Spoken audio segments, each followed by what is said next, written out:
This DCCD-IBM medium impact bed is specially designed for bulk materials conveying lines of conveying capacity of less than 1,800 tons per hour, aiming at the problem that the working environment is narrow and the impact bars are not easy to replace.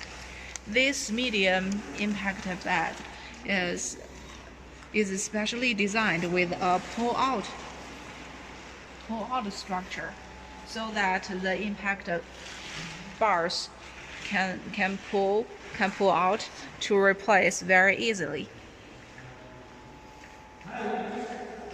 For the coal, iron ore, copper ore, and other sulfur-containing and acid-based bulk materials, we can also provide a galvanized structure to meet the corrosion. For the medium impact bed, we use the IBC impact bar. This impact bar has a 25 mm thick UHMWP layer compared with 12.5 mm. Is it thicker, right? This impact bar also has the floating point design, which can better bond the rubber and the aluminum profile.